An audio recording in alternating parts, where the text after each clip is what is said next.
Hey everybody, welcome back. Tonight we're diving into something super exciting, global trade. Now before you roll your eyes, hear me out.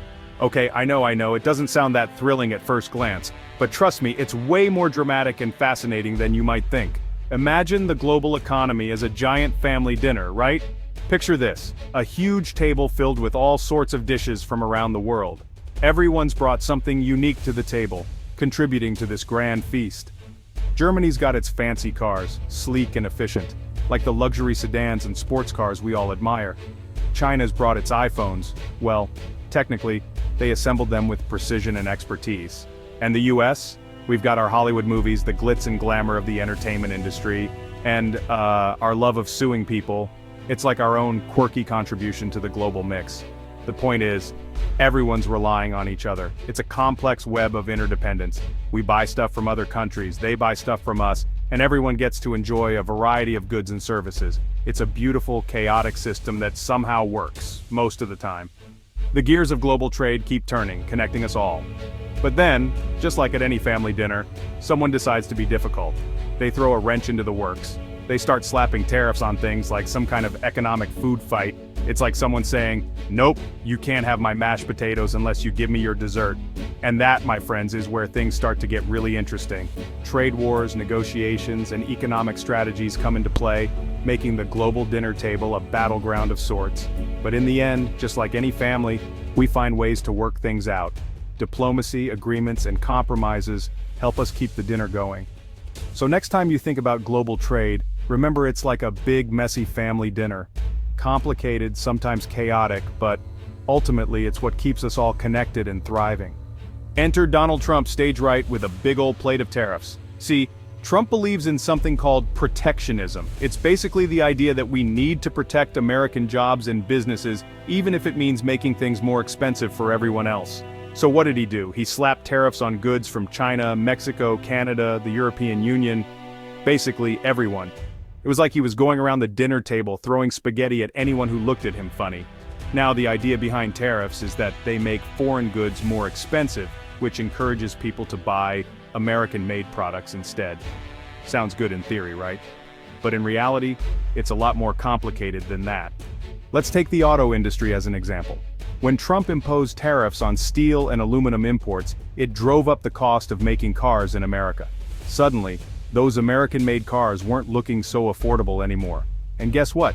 People still wanted to buy cars. So they started buying more foreign cars, which kind of defeated the whole purpose of the tariffs in the first place. Oops, but it gets worse. Because other countries aren't just going to sit there and take it. They retaliated with their own tariffs on American goods, like soybeans and bourbon. So now American farmers and distilleries are feeling the pain too. International relations, from handshakes to fistfights. But here's the thing about trade wars, they don't just hurt our wallets, they also damage relationships between countries. Remember that big family dinner we talked about?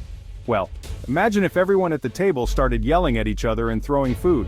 Not exactly a recipe for a harmonious evening, right? That's kind of what's happening on the global stage. Trump's trade policies have created a lot of tension between the US and its allies. Countries that were once our BFFs are now questioning our reliability and commitment to free trade. Greenland, more than just ice and polar bears. Now, you might be thinking, what does any of this have to do with Greenland? Why should we care about this massive icy island that seems so far removed from our daily lives? Well, buckle up, Buttercup, because it's about to get geopolitical up in here. Greenland is not just a frozen wasteland, it's a strategic goldmine. See, Greenland is this giant island owned by Denmark. It's the world's largest island that isn't a continent, and its location is incredibly strategic. It's mostly covered in ice, but it's sitting on a whole lot of untapped resources, like oil and minerals. These resources are becoming more accessible as the ice melts due to climate change. And guess who's been eyeing it up like a hungry polar bear at a seal buffet? Major global powers, that's who. The United States, Russia, and even China have shown interest in Greenland. You guessed it, the United States. The US has military bases in Greenland and sees it as a key location for national security and resource extraction. In 2019, Trump even offered to buy Greenland from Denmark. This wasn't just a random idea, it was a strategic move to gain control over the Arctic. Denmark, understandably, was like, no thanks, this isn't a yard sale. The offer was declined, but it highlighted the growing importance of Greenland on the world stage. But the whole thing just goes to show how important the Arctic region is becoming, especially as climate change makes it more accessible. The melting ice caps are opening new shipping routes and making it easier to access those valuable resources. Scientists are closely monitoring these changes, as they have significant implications for global climate patterns and geopolitical dynamics. International summits and agreements are increasingly focusing on the Arctic, as nations vie for influence and control over this rapidly changing region. And let's not forget the people who actually live in Greenland.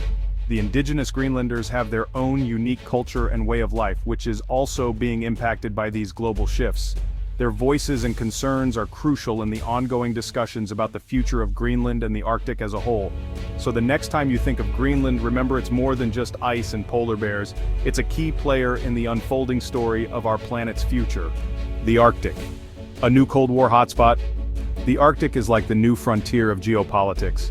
This vast, icy expanse, once considered a frozen wasteland, is now at the center of a global power struggle. As the ice melts due to climate change, new shipping routes are opening up and everyone wants a piece of the action.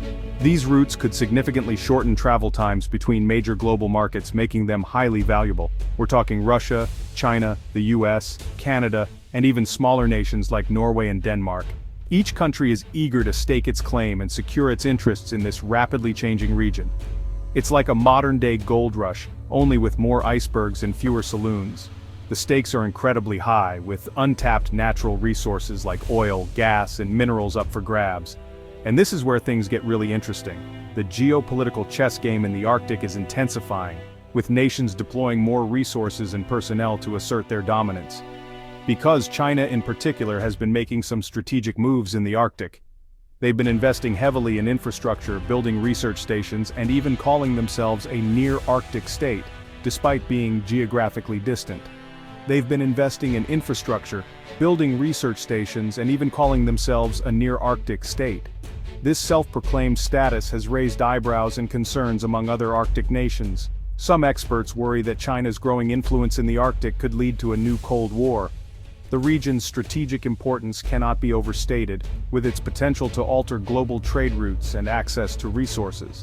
With the US and its allies vying for control of this strategically important region, the Arctic is becoming a hotspot for military and diplomatic activity. The future of this icy frontier could very well shape the geopolitical landscape of the 21st century. The future of trade. Can we all just get along? So, what does the future hold for global trade? Will we all just keep throwing tariffs at each other until the global economy collapses like a poorly constructed Jenga tower? Well, it's hard to say for sure. But one thing's for certain, the decisions we make today will have a profound impact on the world of tomorrow. We can choose to cooperate and build a more stable and prosperous future for everyone. Or we can continue down the path of protectionism and isolationism, which will only lead to more conflict and uncertainty. The choice is ours. Let's just hope we make the right one.